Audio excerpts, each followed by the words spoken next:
And welcome back to Let's Play Super Mario Land 2 6 Golden Coins.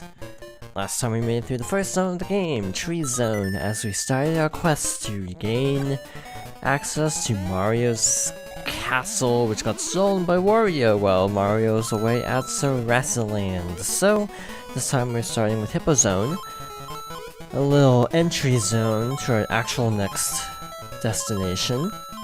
You got Gordos, some Kirby as little obstacles.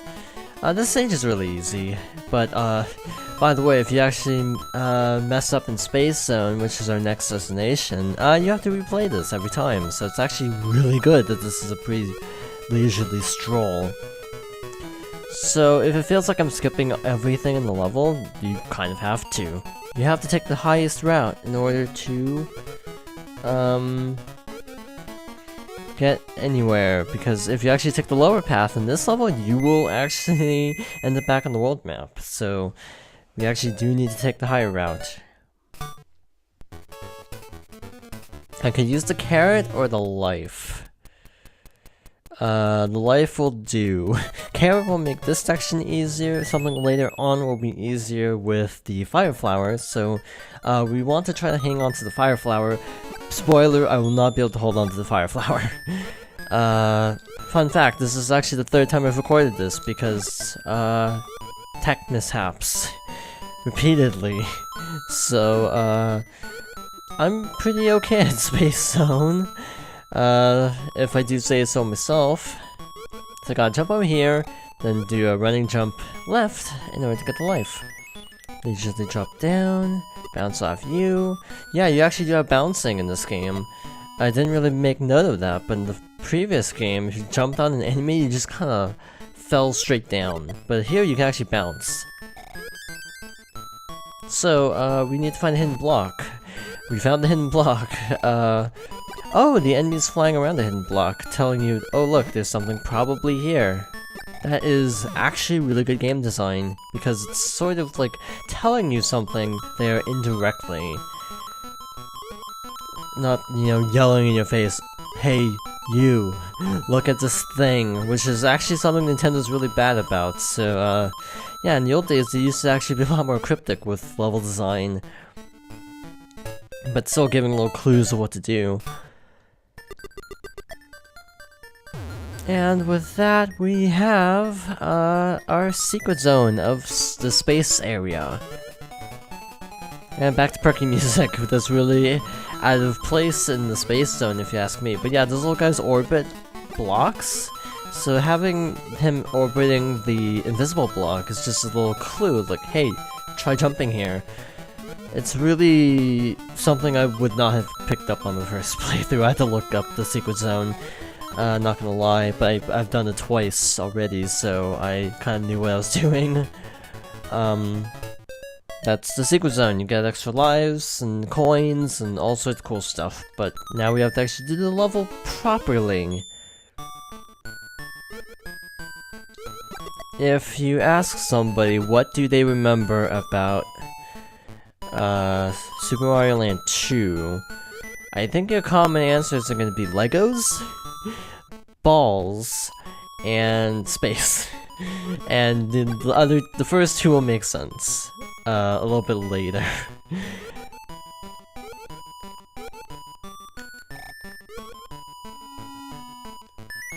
Might as well. The boss here can be a bit of a wall, actually, for me personally, and also in general. This boss is actually kind of hard, so let's not actually jump into the spikes, but also let's get the 1-ups that we can, while we can, to make our lives easier later.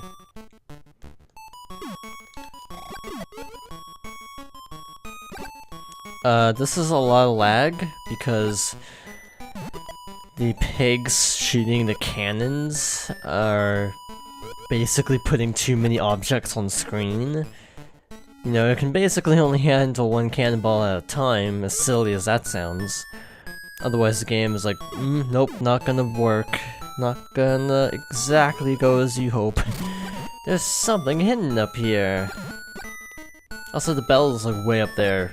so I'm not quite sure how to get it. I'm assuming either break the blocks on the right, or jump from the little pyramid structure on the left. And the most iconic music, if you ask most people about favorite songs, it's often gonna be this one. Space Zone 2. Now, this song, ironically, does not only appear in this game, if I'm not mistaken. I think it's Space Zone 2. It might be Space Zone 1. And the reason I don't know will be very obvious in a moment. But, there is a section in Paper Mario Sticker Star where you need to use a boombox, and it plays either the Spaceland or Space Zone 1 or 2 song. I forget which one it actually plays. And because Sticker Star, I shouldn't need to explain why. I don't remember, because I've only played Sticker Star one time, and that was at launch. I didn't even hate the game. It was just kind of like not some. I had an okay time because I got really unusually lucky with some of the trickier sections I've discovered in hindsight. You know, seeing other people talking about their experiences with the game and having really terrible experiences, and I had a relatively easy time with it because of dumb luck. So I didn't hate Sticker Star. It's just not something I can ever go back to. I thought about completing it, but not really worth it. Now, the first 3 I can replay a lot, to be honest. I can go back to the first 3 a ton, and even Color Splash I can see myself replaying with a guide, because parts of that game are a little cryptic. By the way, there's an enemy on the far right of the middle column. That will trip you up if you're not careful, so definitely keep that in mind. Don't get snagged by him off screen when you're just trying to keep up with the auto-scroller. Mushroom there. We got here, ooh, that was a near miss. We got here with fire, so that is good because we need all the hits we can get, because our boss this time is none other than Tatanga from the last game.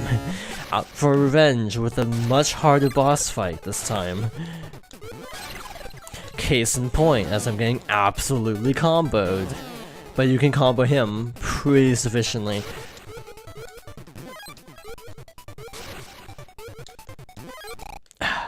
That was close. That was really close for a first attempt. This boss is hard. I'm not a fan of this fight because it's just really difficult. That block is really hard to hit, actually. I clipped the star, which actually doesn't matter because I need to go back and get a power-up anyway. So, on the recording that didn't work out, I actually did it first try and I was so happy. But I lost the recording, so I'm a little bit sad that I couldn't get the first run to Tatanga fight, because this fight is not easy. Because you have a ton of things to dodge. Instinctively, you want to dodge both things, but it's really hard.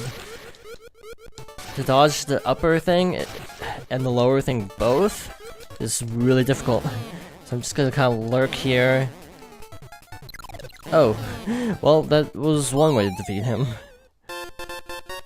That is my no F's given strategy for defeating Tatanga.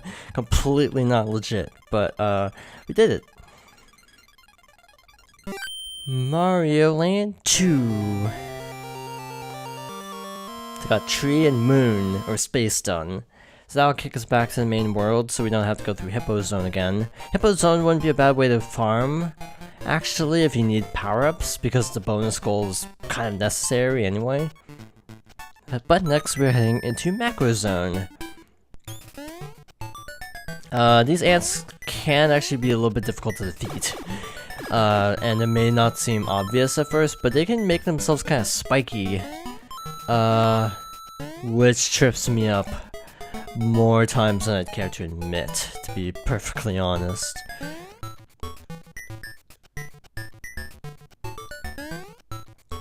Got power up. I can't actually remember if the secret's in Macro Zone 1 or 2. I think it's in 2. Because I remember playing the stage twice last time. Got the carrot, but we don't need the carrot, we need Fire Flower. And where's the fire flower on the stage? In a really obnoxiously obtuse spot, of course, because we need it. So, coming up here is, yeah, see, he got all spiky there. Coming up over here should be the secret, but we can't access it quite yet. Okay. Just trying to stay alive, not trying to do any fancy tricks. Here we gotta stand and then wait for the platform to fall, then move on. Okay. So, our secret is up there. But we can't go there yet. We need to actually go around. I don't know if those are actually obstacles, but I always duck just to be on the safe side, because I don't legitimately know if those are obstacles or not. Better safe than sorry, as I always say. There's a ant with a bullet. Hit this. Get fire. That leads to like coins and optional stuff. We're not gonna worry about that at the moment. There are so many ants on screen, it's actually lagging the game a little bit. Now it looks like you're gonna fall off, but you actually don't, so don't sweat it. So with fire in hand, we can jump up here and break the block.